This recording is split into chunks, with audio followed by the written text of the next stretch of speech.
everyone. We're back with Kṣaṇāti for part 2, Rahu and Krittika from Aries to Virgo. Sorry for a little bit delayed video, but we're back and we'll get this through today. Namaste, Kṣaṇāti, welcome back. Namaste, Navjeet. It's so good to be here with you in our Jyotish Sangha. I'm so excited to finish our elaboration on Rahu and Krittika. And again, we apologize for the delay, but this is a long transit. It's going to be lasting many, many, many months.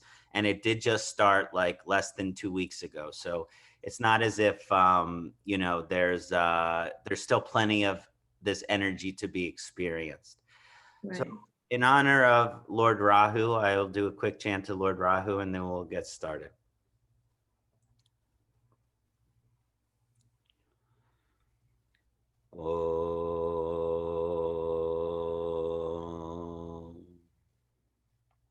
Ardakayam Mahavyam Kṣaṇāti Vimardhanam Samhita Garbha Sambhutam Tam Rahu Pranamamyam. Ardakayam Mahavyam Kṣaṇāti Vimardhanam Samhita Garbha Sambhutam Tam Rahu Pranamamyam.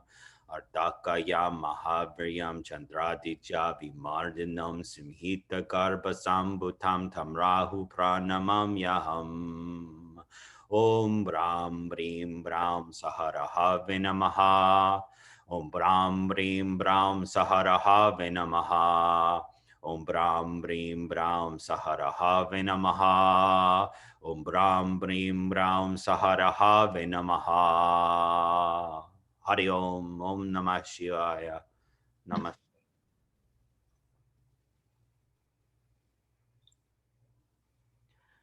Welcome everyone, let's get right into it. So first let's look at what it's gonna be like for the Aries ascendancy. Now for the Aries ascendancy, it's important to understand that from a functional benefic malefic relationship, Aries ascendancy is ruled by Mangal, Mars. And Mars and Rahu don't have the most favorable relationship because Mars can be rather impulsive and action and energy oriented. And that energy doesn't combine that well with Rahu inherently. But more specifically, we have to understand that for this transit, we have Rahu entering the second bhava of an Artha energy in the house of wealth. So what can this really mean for the Aries ascendant? Now, the Aries ascendant is very action oriented. They're very, busy. They like to keep moving and they don't like uncertainty. But what we see with the Rahu and Krittika in the second bhava, it can create some uncertainty in the future when it comes to our wealth, when it comes to our financial prosperity. It's one of those things where in our day-to-day, moment-to-moment, Kṣaṇa awareness, the Rahu's exaltation in Krittika Nakshatra in the second bhava for the Aries ascendant, it could really help with financial growth, but you're not going to be able to see the big picture. So you really want to look at opportunities that are going to come to you financially on a daily basis. Be pragmatic. Be laissez-faire. We can have these great aspirations and dreams when it comes to our material potential and our material prosperity. But here we want to be more open-minded to what presents itself in a given day. And one of the things that I like about Rahu in the second house, I always think of speculation when it comes to Rahu. And so we're thinking of like some speculative financial decisions. And we know that means risk taking. But Rahu's exaltation in Krittika can actually do well for a risk taking scenario. And also the second house, when it's associated with Rahu, is the house of food. So when I think of the Rahu in Krittika in the second bhava, this is a real time to enjoy food from a pleasurable perspective, but it's something where Rahu, which we know is a head which has no stomach, can constantly be craving and eating more, right? And we know that it's getting into the winter season. So what could that possibly mean? Well, in the winter season, we tend to eat heavier foods. We tend to eat more kapha increasing foods. And Taurus is an earth sign, a kapha sign. So we're seeing a temptation or vulnerability to kaphagenic foods here. So it could mean one of those things where you can put on some extra weight because right in the winter, you're not exercising. And so that's something to keep in mind and be aware of if you're an Aries ascendant, to be careful about the food that you're eating.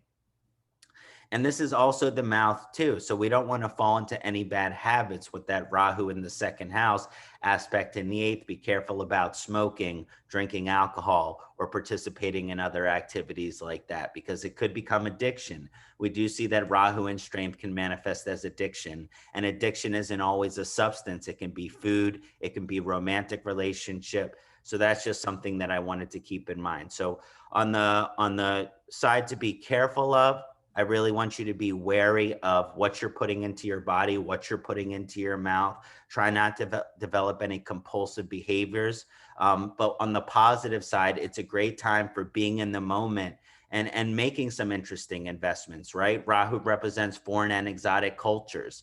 So whatever country you're in, maybe investing in a business or idea or asset which is from another country.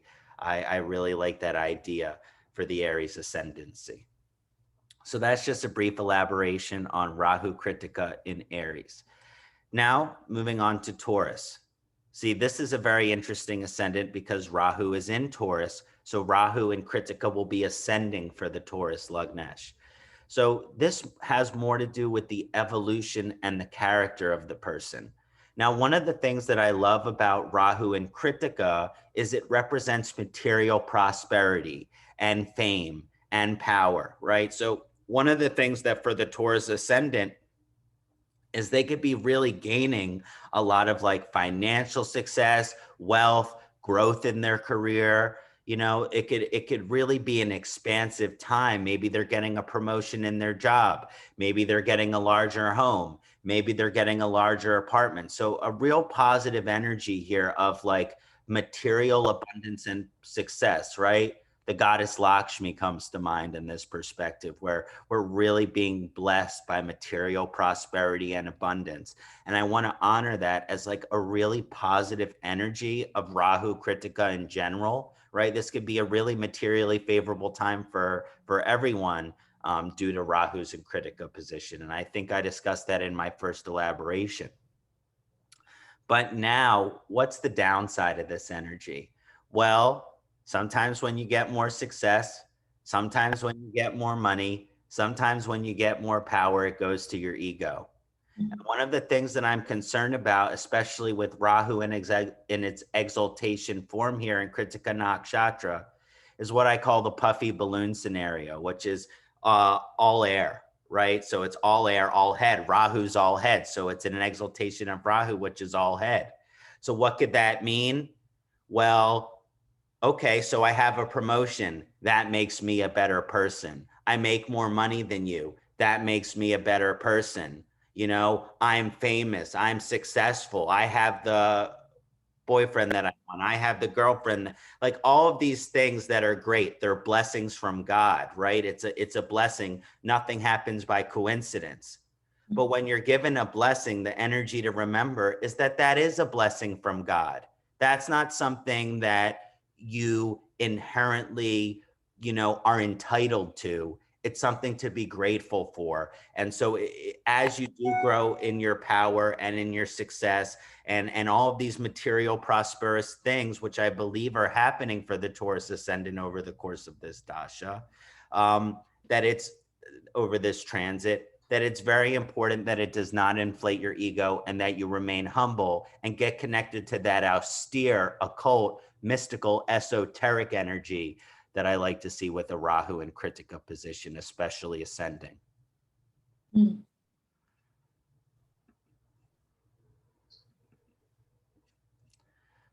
So now we have the Gemini position. Now for Gemini, I like to think of Gemini's ruler, Bud, Mercury, as having a somewhat neutral or even friendly relationship to Rahu.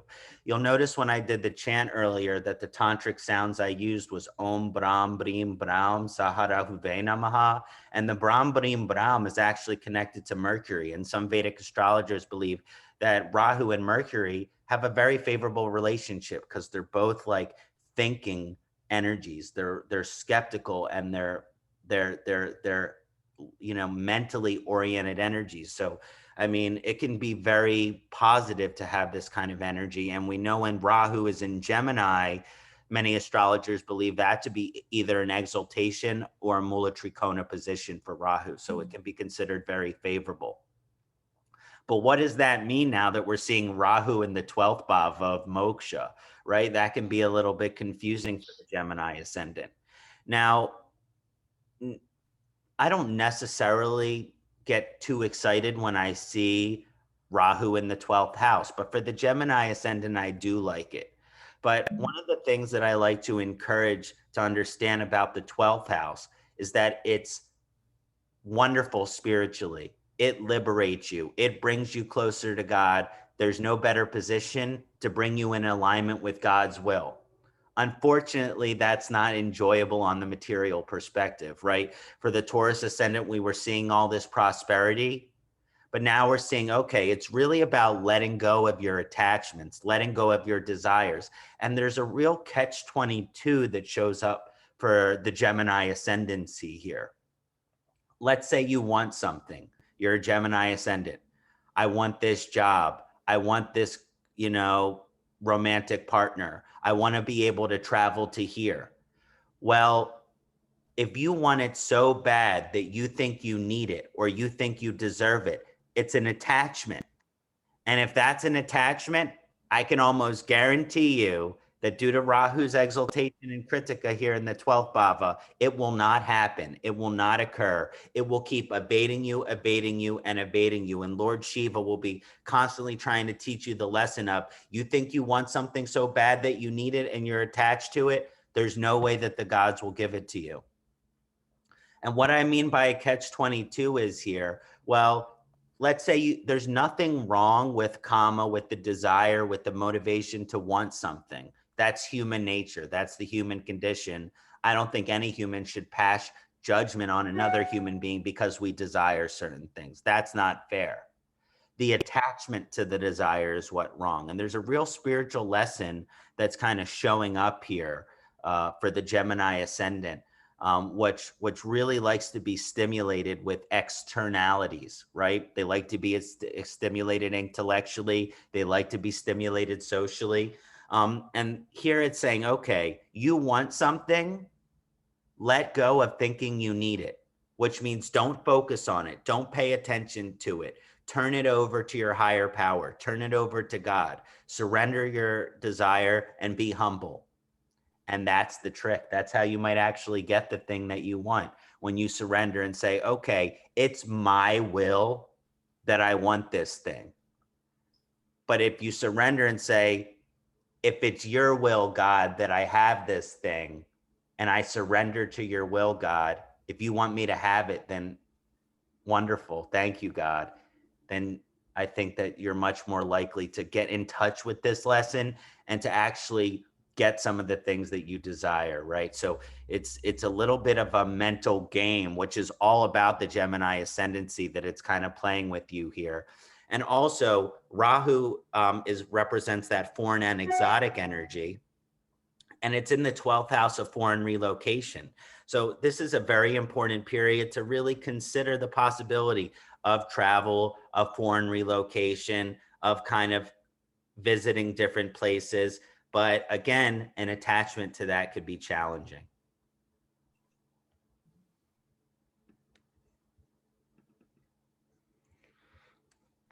Cancer. So for the Cancer ascendancy, we have to understand that Cancer is ruled by the moon, and the moon doesn't have a particularly favorable relationship to Rahu, right? Rahu eclipses the moon. So that can be a particularly difficult energy for almost any Cancer ascendancy. This Rahu is positioned in the 11th bhava, which is a Kama bhava house. And, the Cancer ascendants, they're heart-centered, they're heart-oriented people, very sympathetic, empathetic, and caring. They want to make other people happy. They want to take care of other people. you know, they're lovers, not fighters. You know, Mm. I really believe that. When Rahu positions itself in the 11th house, it certainly could mean, you know, all sorts of fun things, like you have really cool mystical friends and you're part of a spiritual tribe or community. And I actually like Rahu in the 11th house, but we understand that Rahu sometimes can represent Maya or illusion. And one of the things that we're seeing is like the Cancer ascendants are like people pleasing kind of energies. You know, they like to take care of other people, they like to make them happy. But with Rahu in the 11th house, that people pleasing energy, it can have a negative effect because the Cancer ascendant wants to give, and give. And a Rahu, dark side of Rahu kind of energy is going to take, and take. So this can actually be a very exhausting, almost depreciating period in which, okay, you know, there's this cool person and I want to be friends, or, you know, I want to be a part of this community, you know, so I'm going to do this, I'm going to do that. And the Cancer ascendant ends up exhausted, right? So it's very important that this is one of those periods for the Cancer ascendant where just because you want someone to be your friend and just because someone calls you their friend, it doesn't necessarily mean that they have your best interests at heart. When it comes to your tribe, when it comes to your community, when it comes to your friendship, you want to get in touch with the more austere energy of Rahu. And that's really suggesting, okay, you want someone who's very spiritually focused. You want someone that has a powerful sadhana, is into Ayurveda and Jyotish and yoga, you know, that way they're grateful for what you're giving them. They're appreciative for what you're giving them, and it's not having this draining effect on you. Um, but one of the things that I also highlight is like about the 11th house is it is a house of investments and profits, right? And Rahu also, like we talked about with the second house position, it can be speculative, you know? So we're looking at this energy with the Rahu in the 11th house is saying, okay, this is a great time for some speculative investments, right? So if you're, you know, do some research and get into some investments. But the 11th house, I usually suggest that it has more to do with long-term investments. So this is something where you're really not trying to make a quick buck, right? Because the moon person acts emotionally, the Cancer person acts emotionally, which means, okay, you know, the investment I made, it's doing well. I'm going to take out with the little bit of money I made, or it's down and I don't want to lose more money, so I'm going to take it out now. That's all emotional. You want to take the emotional out of it and really think long term with that Rahu positioned in the 11th bhava. Okay. Leo. So just like with the moon, the Leo ascendancy, Simha Lagnesh, is ruled by Surya Deva. And you know, Rahu also eclipses the sun. So it's not particularly a favorable relationship here, although I really, really like Rahu's positioned in the 10th house, you know, because the 10th house, it represents your potential and being seen on the stage and the growth in your career. And so for the Leo ascendancy, which wants to come into their power, which wants to shine. Now, obviously, the sun's position says, okay, they're comfortable in the public, they're not comfortable in the public. You know, it really relates to your sun's natal position in your chart, you know, how you identify with your self-esteem, you know, how your ego, you relate to your ego, you know. But for the Leo ascendancy, it's all about being the master of your own main, the commander, director, leader of your own life. And the Rahu in the 10th house, it's going to create some fame, some recognition, some prosperity for you in your career, you know. But one of the things that we're also seeing, and I didn't mention K2 too much because we're going to do a whole K2 in Bharani Nakshatra. In its next nakshatra, as K2 kind of moves out of its current position into its next nakshatra, when Rahu will be in Bharani, like we'll get to that whole thing. But here for the 10th house, we're seeing K2 in the 4th house, which is the home, which is the geographic location. So there is a lot of potential for the Leo ascendancy over the course of this period, but you got to open your mind to the possibilities, because Rahu's success doesn't come from a confined, closed-minded mindset. Rahu's success comes from an open mind, a willingness to travel, maybe a willingness to quit our old job and start a new job. There has to be a lot of willingness here, and it could lead to fame. It could lead to prosperity, but you have to be true to kind of what your intuition, your third eye, your Ajna chakra is really telling you to kind of do with your life at this time, to kind of just live in your comfort zone inside of your turtle shell and keep doing what you've been doing. This is a period of success for the Leo ascendancy, but it really comes from getting out there and trying new things. Mm. So last but never least is Virgo. And I think it's funny that we're ending with Virgo, because Virgo never wants to go last, because they're like, me, me, me. And I mean that in the kindest and caring way. It's kind of funny. So I love all you Virgos. Don't take that the wrong way. So the Virgo ascendancy has a functional benefic relationship with Rahu, not like Gemini does, but still Mercury, you know, and Rahu, I think they get along pretty well. And this is like a more spiritual evolutionary period for the Virgo ascendancy. And that's very interesting, because the Virgo ascendant is very logical. They're very rational. They're very intellectual people. But now Rahu in Krittika is positing itself in the 9th bhava, the house of religion, the house of spiritual evolution, and the house of the guru. Now, outside of the spiritual side, it's a really good time to get into like higher education. And with Rahu's influence on higher education, it's kind of an outside of the box education. Like, what kind of thing for the Virgo ascendancy can you put your rational mind to that would interest you and maybe could have some kind of formal energy to it, but it's not traditional within society, you know? It's like Ayurveda school, yoga teacher training, maybe a Jyotish certification, maybe an acupuncture course, you know, maybe a homeopathy, maybe an aromatherapy, maybe massage. It's really kind of opening. Yeah, you want to do an education and maybe even a formal certification, but it's not something that's traditional by any means because of Rahu's Krittika position in the 9th bhava. But I do want to highlight the more spiritual side of this, because Rahu does represent our mystical or occult potential, and it's in the 9th house here. So it is a real huge possibility to kind of deepen your relationship with God, deepen your relationship with higher power. What better opportunity to really connect with God in a deeper way?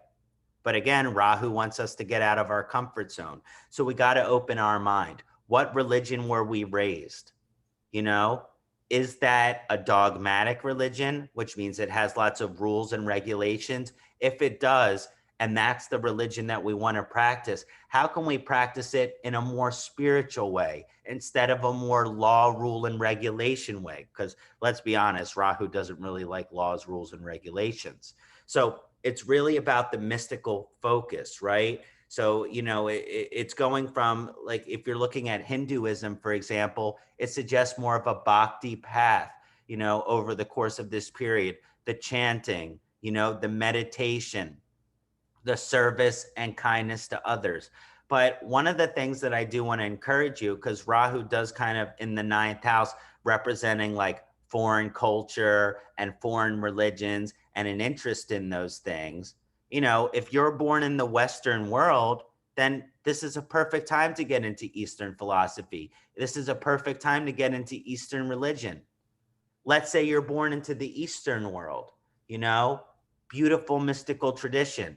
But how about shamanism, Native American shamanism, you know, the spirituality of, you know, the Judeo-Christian religions? Like, no matter what religion you believe in, we can all appreciate each other's, you know, spirituality and mysticism, right? I always say this, one of the most beautiful things about religions is the truths that they all share that are in common. And that's what I really want to highlight for the Virgo ascendancy, to get out of your comfort zone spiritually. Mm. So That was wonderful. good. A lot of fun. Very exciting transit. Thank you, Navjeet, for sharing the time with me. And we'll have some very exciting videos coming up for you about Ketu's coming transit as it transits its next nakshatra soon. Thank you. Thank you, Kṣaṇāti, for joining us today and for a wonderful presentation. And we look forward to other videos very soon. I hope you guys all enjoyed. And thank you so much, Kṣaṇāti. Thank you. Namaste.